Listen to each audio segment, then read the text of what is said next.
أشهد أن لا إله إلا الله الذي نهانا عن اتباع الهوى وأشهد أن محمدا رسول الله لا يضل عن الهوى إن إلا وحي يوحى. اللهم صل وسلم وبارك على سيدنا محمد المصطفى وعلى آله وصحبه ومن تبعهم إلى يوم الجزاء. أما بعد فيا عباد الله أوصيكم وإياي بتقوى الله وطاعته لعلكم تفلحون. رب اشرح لي صدري ويسر لي أمري واحلل عقدة من لساني يفقهوا قولي. قال الله تعالى في القرآن الكريم أعوذ بالله من الشيطان الرجيم بسم الله الرحمن الرحيم وإذ يمكر بك الذين كفروا ليثبتوك أو يقتلوك أو يخرجوك ويمكرون ويمكر الله والله خير الماكرين.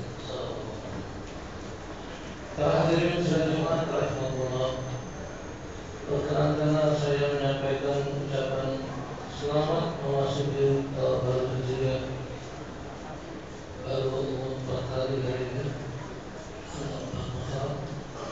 Dengan doa mudah-mudahan dalam tahun baru ini keadaan kita jauh lebih baik daripada tahun-tahun sebelumnya.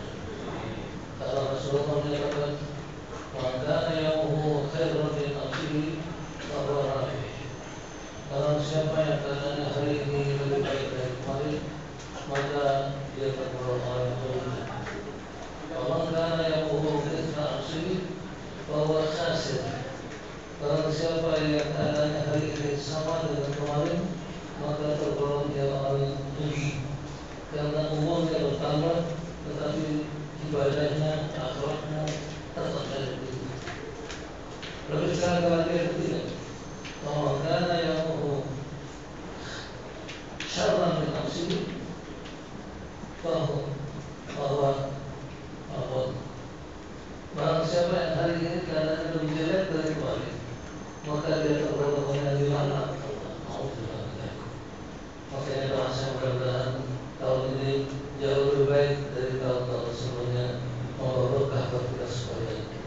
Amin. Para hadirin sidang Jumat rahimahullah, apa sebenarnya makna hijrah? Kita familiar betul dengan kata-kata hijrah. Kalau ditanya, maaf jamaah yang baru datang, yang bicara di sini ya.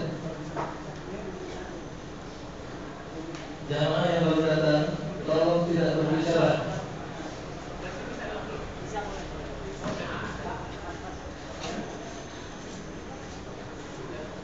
Apa arti dari hijrah?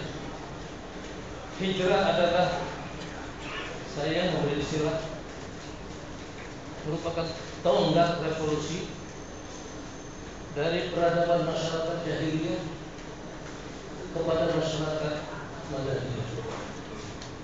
Apa itu masyarakat Madaniyah?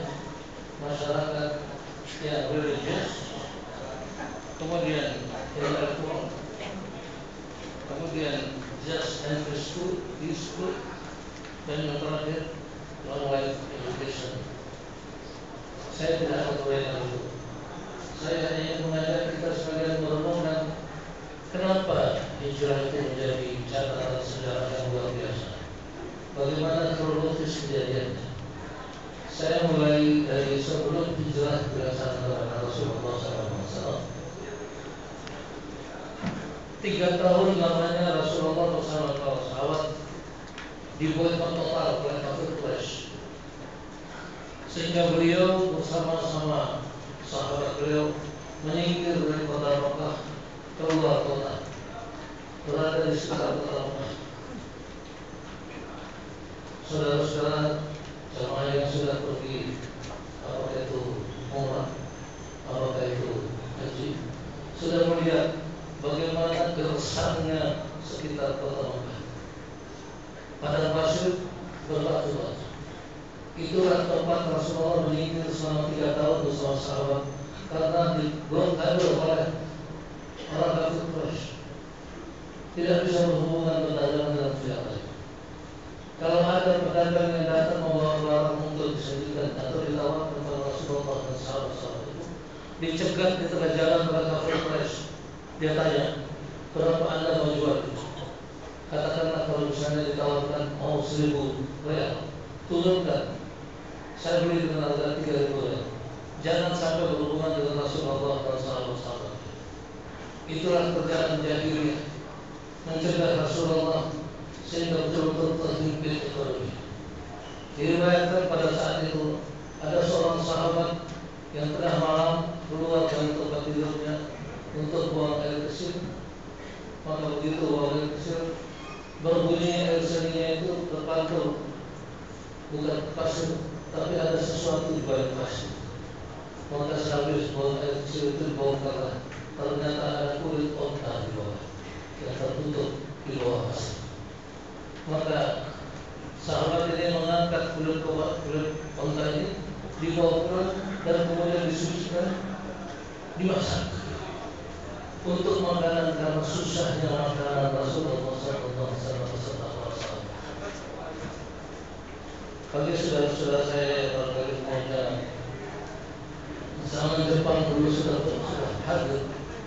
Alhamdulillah saya mengalami masa itu.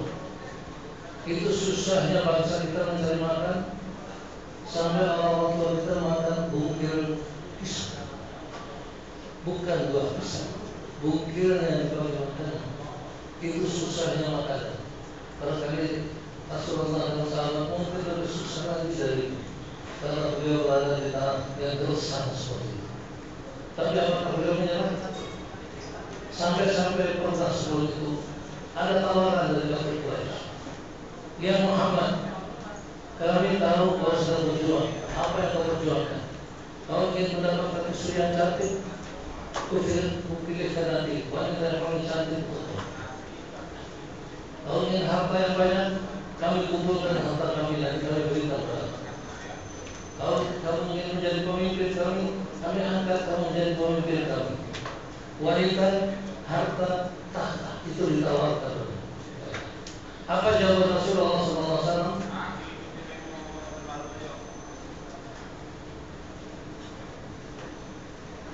Beliau menjawab dalam hadis yang terkenal, kalau engkau letakkan matahari di kanan dan bulan di tangan kiri, supaya aku meninggalkan perjuangan ini, aku tidak akan tinggalkan perjuangan ini sampai aku mati dalam perjuangan atau berhasil. Inilah perjuangan Rasulullah SAW. Bagaimana sekarang? Terlalu banyak contoh sudah kita lihat. Dari 500-an gubernur kepala daerah, mulai gubernur, bupati, wali kota, wali kota, 309 tercatat sebagai koruptor. Alhamdulillah. Apakah yang demikian ini bisa dipertahankan sebagai pemimpin? Inilah beratnya kita hadapi saat ini. Karena itu, tatkala blokade ini sudah dibuka oleh orang-orang kafir Quraisy, maka Rasulullah menerima utusan yang datang dari Yathrib. Yathrib itu adalah nama-nama dari kota Madinah. Datang utusan dari sana, kurang lebih antara 20 tahun. Karena beliau baru saja selesai di blokade semacam itu, maka beliau minta utusan ini sudah bertemu dengan beliau waktu maghrib, malam hari. Di mana pertemuannya? Di tempat kita melontar Jabatul Aqabah. Di situlah pertemuan diadakan. Maka Rasulullah ditawari oleh jamaah yang datang dari Yathrib. Ya Rasulullah, engkau dibuat begitu di sini. Bagaimana kalau engkau hijrah saja ke Yathrib? Di Yathrib sudah banyak pengikut-pengikut yang muslim. Mohon maaf, saya berregistrasi. Seandainya Anda pegawai negeri, sekarang ditawari, Pak, Bapak diangkat menjadi tingkat pimpinan tapi di Irian, apa yang Anda? Ini saya ilustrasikan. Mungkin dari pertanyaan itu, apakah saya di sana ada fasilitas umum? Pangkat saya naik, gaji saya naik. Bagaimana fasilitas yang lain? Rasulullah ditawari itu bukan itu yang ditanya. Beliau justru mengatakan syarat. Coba saudara-saudara yang baru datang jangan bicara ya. Maaf, satpam tolong diamankan di luar. Mungkin saya termasuk ada yang paling ribut menegur. Tolong satpam, tolong perhatian, jangan ada yang ribut di luar. Rasulullah SAW tatkala mendengar al-Anjil, beliau meminta 6 syarat. 6 syarat inilah yang terkenal kemudian menjadi Bai'atul Aqabah. Bai'atul Aqabah ini isinya 6. Yang pertama kata beliau, kalau masyarakat Madinah itu, masyarakat Yasrib itu bersedia memenuhi 6 syarat ini, yang pertama kata beliau, la tusyriku billahi syai'an. Jangan kalian mensyarikatkan Allah dengan sesuatu. Yang kedua, la tasriqu. Jangan mencuri. Tasriqu itu asal katanya sarakah. Sarakah dari bahasa Indonesia menjadi mengambil hak orang. Sarakah. Saya sudah katakan tadi 309 kepala-kepala daerah terlibat dalam korupsi dan mengumpulkan negara. Mau jadi apa negara kita dalam ini? Mengambil hak orang lain. La tasriqu. Yang ketiga. Yang kedua. Yang ketiga, la taznu. Jangan berzina. Sekarang kita lihat, sudah korupsi, uangnya dipakai untuk berfoya-foya dengan wanita-wanita yang bukan istrinya. Apakah ini yang dikatakan oleh pemimpin-pemimpin bangsa? Namun bila negara. Yang keempat, wala taqtulu auladakum. Jangan kalian membunuh anak-anak. Banyak anak-anak yang lahir dari tidak karuan itu kemudian dibunuh. Apakah ini yang terjadi di Indonesia? Banyak saja. Apakah sudah itu saja kata taqtulu auladakum, jangan membunuh anak-anakmu? Apakah dia memelihara anaknya secara tidak memperhatikan pendidikannya, tidak membunuh masa depan anak? Tidak. Ini apakah sahabat yang lalu sudah diancam? La taqtulu auladakum khasyata imlaq. Itu ayat Al-Quran. Jangan kalian membunuh anak karena takut tidak bisa menerima. Rezeki itu semuanya sudah diatur oleh Allah. Bahkan ada anak yang rezekinya lebih baik dari ayah. Wala taqtulu auladakum. Yang keempat, yang kelima, wala taqtulu ukhtan. Jangan mendatangkan fitnah. Fitnah ini namun bila terjadi. Saya maaf mengilustrasi saja. Saya sejak mulai belajar bekerja sudah banyak sekali menghadapi fitnah. Sampai terakhir tahun 98 saya kembangkan alasan mana-mana, tapi ujung-ujungnya saya difitnah. Fitnah itu jahat sekali, lebih jahat dari pembunuhan. Al-fitnah itu asyaddu dan fitnah itu lebih jahat dari membunuh. Kalau membunuh orangnya sudah habis, tidak ada lagi ceritanya. Tapi kalau difitnah, segala macam terjadi. Orang baik-baik di hadapan orang dia terjadi. Itu. Letak tubuh tadi, jangan datang. Yang terakhir kata Rasulullah, wala taqsaw fi ma'rufin. Jangan durhaka terhadap perintah kewajiban.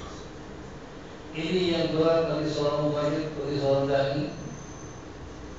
Kalau kita berani berdakwah, kalau kita berani berkhutbah, hati-hati menjaga itu.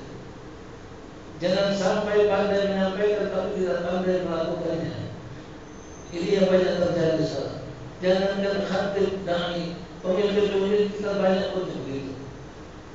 Ya ayyuhalladzina amanu lima taquluna ma la taf'alun. Kabura maqtan indallah an taqulu ma la taf'alun. Surat As-Saff ayat 2 dan 3. Wahai orang-orang beriman, mengapa engkau katakan apa yang kau katakan sendiri tidak pandai melakukan? Sangat besar untuk kita di sisi Allah. Tuhan yang engkau yang pandai mengatakannya, tapi tidak pandai melakukannya. Ini yang berbahaya sekali. Zaman sekarang, naudzubillah dari orang sibuk dengan politik. Saya pernah ditawari jabatan yang begitu empuk dalam menjalankan pemilu. Saya angkat tangan dua-duanya. Saya katakan alhamdulillah saya sudah merdeka. Tidak tunduk kepada apapun juga kecuali kepada Allah. Sudah pengalaman betul saya cerita-cerita. Cukup. Maaf kalau saya mengatakan kalau kita dalam Islam ini haram hukumnya ada pokok. Tapi bagaimana kalau politik? Barangkali maaf kalau kita sudah wajib berbohong.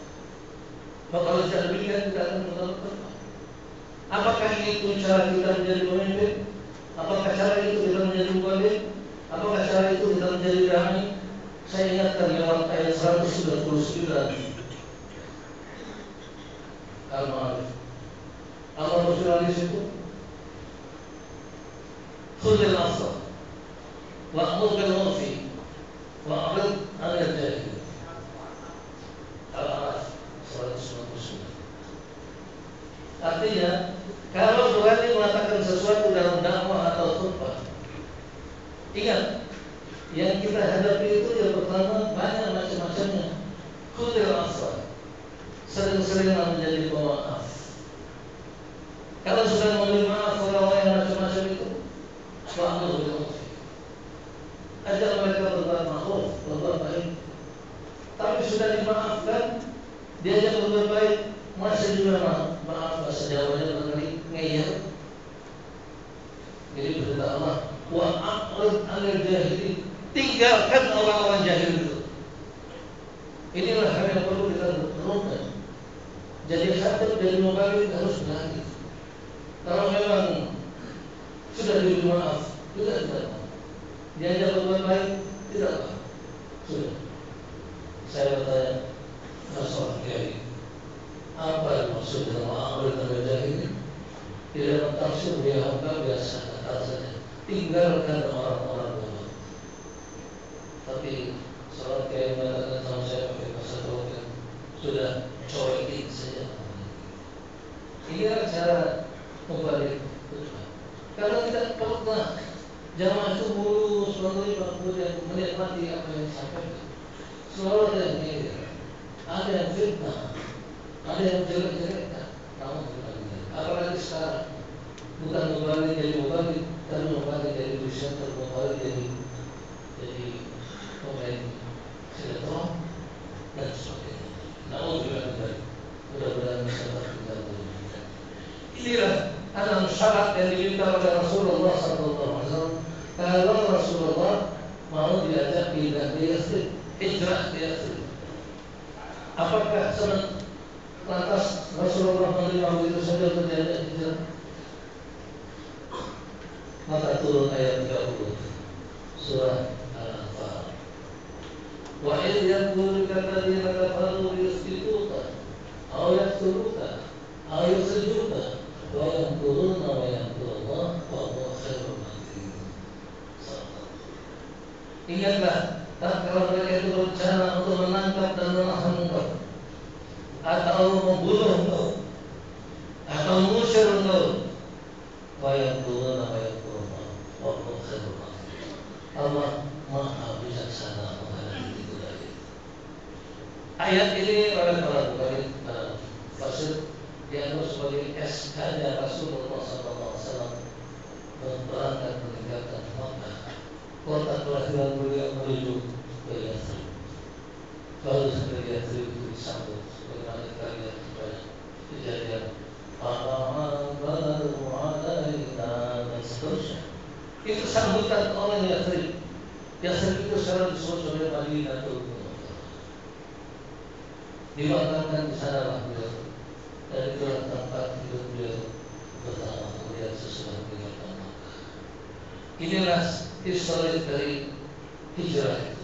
Sekarang kita tinggal melanjutkan saja. Sudah banyak sekali warisan Rasulullah berupa Quran dan hadis ditinggalkan kepada kita. Kita tidak meneruskan saja itu berat. Memang dalam ilmu manajemen barangkali mengkreat sesuatu itu lebih mudah daripada memiliki sesuatu. Coba kita lihat sesuatu yang sudah diatur, sudah diajar oleh Allah, tapi melanjutkan saja luar biasa. Bagaimana kalau kita disuruhnya melanjutkan saja yang sudah ada? Apalagi mengkreat banyak hal. Tiga hal saya yang perlu diurungkan dalam 4 kali kita masukkan. Kemudian terakhir nanti kita bahas bagaimana maksud dan tujuan daripada hijrah ini. Mudah-mudahan mukadimah ini bisa dicapai oleh jamaah sekalian dan mudah-mudahan tujuannya nanti kita masuk dalam rahmat Allah. Barakallahu li wa lakum fil Qur'anil Karim wa nafa'ani wa iyyakum bima fihi min al-ayati wal hakim wa taqabbal minni wa minkum tilawatahu innahu was-sami'ul 'alim. Aqulu qawli hadha astaghfirullah al-'azim li wa lakum wa li sa'iril muslimina wal muslimat wal mu'minina wal mu'minat fastaghfiruhu innahu huwal ghafurur rahim.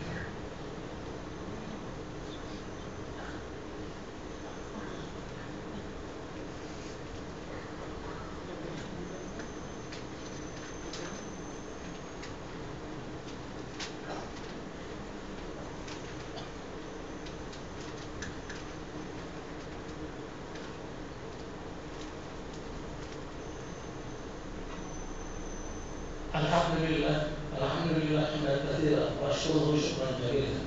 Asyhadu an la ilaha illallah wahdahu la syarika lahu wa asyhadu anna Muhammadar Rasulullah sallallahu alaihi wasallam. Allahumma shalli wa sallim wa barik ala hadha nabiyil karim wa rasulil azim sayyidina Muhammad wa ala alihi wa sahbihi ajma'in. Amma ba'du fa ya ibadallah. Usikum wa iyaya bi taqwallahi wa ta'atihi faqad faza al-muttaqun. Qala Allah ta'ala fil Qur'anil Karim wa a'udzu billahi Bismillahirrahmanirrahim. Wa qul jaa'a al-haqq wa zahaqa al-batil.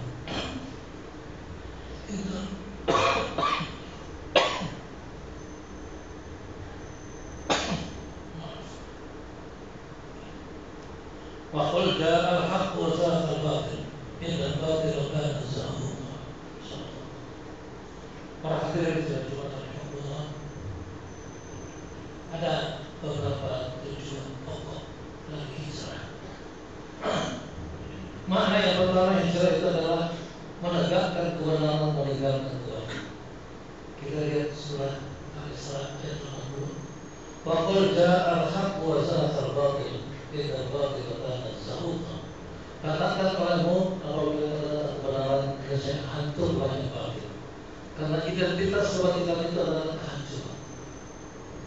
Saya ilustrasikan kehancuran kebatilan itu adalah ibarat kita membuat dari air laut. Kalau garam itu kita letakkan di belakang rumah, tidak kena air, tidak apa-apa pun dia hancur, kembali lagi menjadi air lagi. Karena kondisinya adalah hancur. Begitulah kebatilan itu. Jangan ada orang yang berbangga dalam melakukan kebatilan, sudah berhasil melakukan kebatilan, akan terhancurkan oleh keadaan. Itulah yang terjadi sekarang. Saya ingat tahun 97 sudah mengingatkan kepada dua orang menteri untuk menyampaikan kepada Pak Harto almarhum zaman beliau masih berkuasa. Saya bacakan ayat 44 surat An-Nahl. Dua orang menteri ini saya pesan.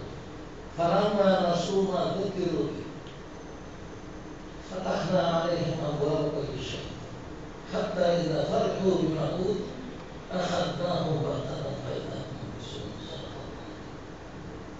Maka manakala mereka itu sudah lupa kepada peringatan Allah, apa hasilnya? Allah bukan langsung membunuh atau menghancurkan. Fatahna 'alaihim abwaaba kulli syai'. Kami bukakan pintu-pintu kemudahan dari segala penjuru.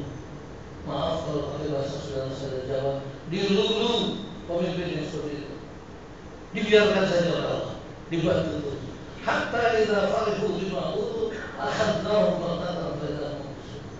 Maka manakala mereka sudah meriah gembira dengan apa yang mereka peroleh itu, apa yang sudah diberikan kepada mereka itu, saat itu baru Allah cabut. Akhadnahum, kaget mereka. Fa idza hum mublisun. Tiba-tiba menjadi orang yang berputus asa. Tahun 97 saya peringatkan dengan dua orang menteri. Menteri yang kepada saya, itu enak kalau baca ayat hafal. Anda tidak ingat, tidak hafal. Buka Al-Quran, tunjukkan ayat. Apa jawab? Tidak berani. Tahun 97 saya bacakan ayat itu, 20 Mei 98, subhanallah, Allah menghancurkan Allah. Apakah sekarang ini harus diingatkan lagi dengan ayat 44 itu? Falamma nasu ma dzukiru bi fatahna 'alaihim abwaaba kulli syai' hatta idza kharaju min al-utu akhadnahum akhadhan ghayrahum bisu'. Siapa yang dekat dengan Allah? Silakan sampaikan ayat itu. Mudah-mudahan mulai menyadari keadaan. Jangan sampai dengan beliau gembira dengan nikmat yang sudah mereka peroleh akhirnya dicabut oleh Allah. Ini hijrah kita dari yang baik kepada yang kedua, untuk mencapai an-nasr al-fath. Jadi kita berusaha berdoa mengerjakan sesuatu supaya mencapai pertolongan Allah dan mencapai kemenangan. Itulah kita masuk di dalam. Yang ketiga, mudah-mudahan kita bisa melaksanakan hal yang lebih positif daripada apa yang sudah kita lakukan. Yang melakukan perubahan, takdir. Kita teruskan dalam surah Al-An'am ayat 11. Inna Allah la yughayyiru ma biqaumin hatta yughayyiru ma bi anfusihim. Sesungguhnya Allah tidak akan merubah nasib sesuatu sehingga kaum itu sendiri berusaha berubah nasib. Kemudian yang berikutnya adalah taubat dan melakukan istighfar. Saya beberapa kali mengambil tahun-tahun bertahun-tahun yang lalu supaya bangsa kita mengadakan tobat nasional. So kita sudah terlalu itu. Yang saya khawatirkan adalah kalau negeri ini tenggelam, alhamdulillah. Apakah tenggelam karena banyaknya gedung-gedung bertingkat di Jakarta ini? Bukan karena banyaknya gedung bertingkat, tapi banyaknya dosa-dosa manusia yang ada di atasnya. Kalau sampai Jakarta ini tenggelam, alhamdulillah.